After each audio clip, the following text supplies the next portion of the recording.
সংস্কারের পথ ধরেই দেশ নির্বাচনে রোডম্যাপে উঠবে প্রত্যাশা ব্যক্ত করে বিএনপির ভারপ্রাপ্ত চেয়ারম্যান তারেক রহমান দলের নেতাকর্মীদের ধৈর্য ধরে ভোটের প্রস্তুতি নেওয়ার আহ্বান জানিয়েছেন।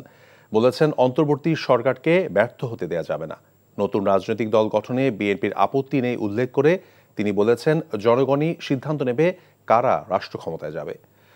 নয়াপল্টনে দলের সমাবেশে ভার্চুয়ালি যুক্ত হয়ে এসব বলেছেন তারেক রহমান। ইমরুল হাসানের রিপোর্ট। এনজিওর কিস্তি প্রথমবার বিকাশ পেমেন্ট করলেই 20 টাকা ইনস্ট্যান্ট ক্যাশব্যাক। সংস্কার কার্যক্রমের পথ চারিদিকে মানুষ আর মানুষ। বিএনপি নেতাকর্মী আর সমর্থকদের সব স্রোত যেন মঙ্গলবার মিলেছিল নয়াপল্টনে। অন্তর্বর্তীকালীন সরকার ঢাকা মহানগর এবং আশপাশের জেলা থেকে আসা জনতার উপস্থিতিতে লোকে লোকারণ্য হয়ে পড়ে নয়াপল্টন এলাকা।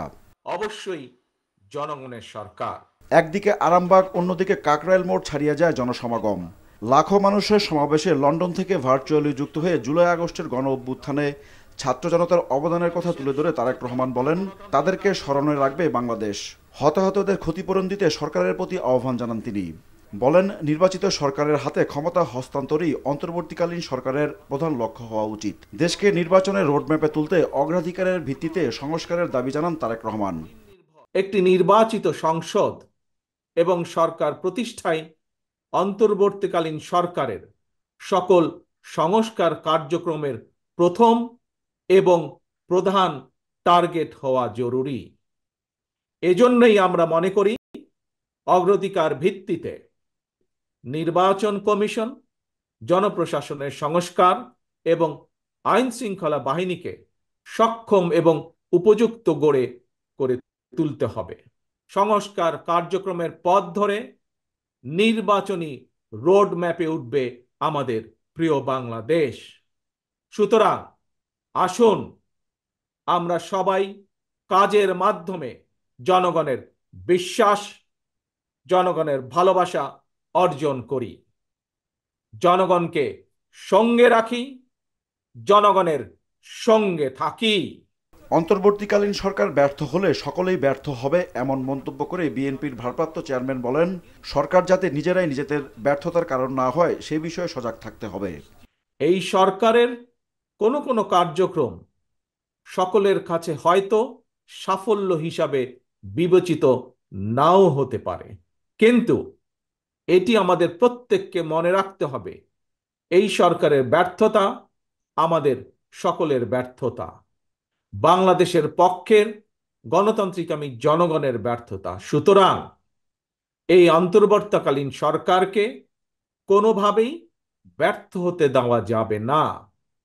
দেশে বিদেশে থেকে নানা রকমের উস্কানিতেও জনগণ অন্তর্বর্তীকালীন সরকারকে ব্যর্থ হতে দেবে না। জনগণের শাসনের বদলে আওয়ামী লীগ মাফিয়া শাসন কায়েম করেছিল মন্তব্য করে তিনি বলেন, শেখ হাসিনার পালনের মধ্য দিয়ে মাফিয়া তন্ত্রের অবসান হলেও চক্রান্ত থেমে নেই।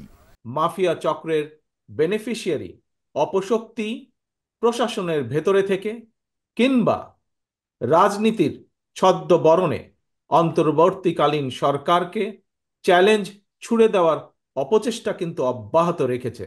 রাজনীতি এবং রাষ্ট্র সংস্কার চলমান প্রক্রিয়া উল্লেখ করে তারেক রহমান বলেন, প্রয়োজনে বিএনপি ঘোষিত 31 দফার প্রস্তাবে পরিবর্তন আনা হবে। নতুন দল গঠনের গুঞ্জন নিয়ে কথা বলেন তিনি।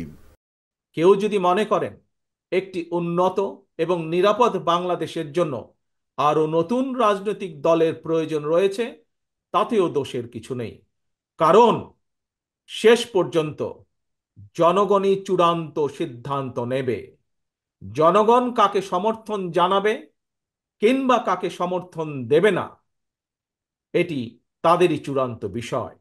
এ কারণেই বিএনপি বরাবর জনগণের ভোটের অধিকারের উপর জোর দিয়েছে। তারেক রহমান বলেন, সংস্কার প্রক্রিয়ায় জনগণের অংশগ্রহণ নিশ্চিত করা না গেলে তা ফলপ্রসূ হবে না। প্রয়োজনীয় সংস্কার কাজ দ্রুত শেষ করে আবারও নির্বাচনের রোডম্যাপ ঘোষণার দাবি জানালো বিএনপি। দলটি বলছে, ছাত্র জনতার গণ অভ্যুত্থান তখনই পূর্ণতা পাবে যখন জনগণের ভোটে নির্বাচিত সরকার দায়িত্ব নেবে। Imrul Hasan, NTV news, Dhaka.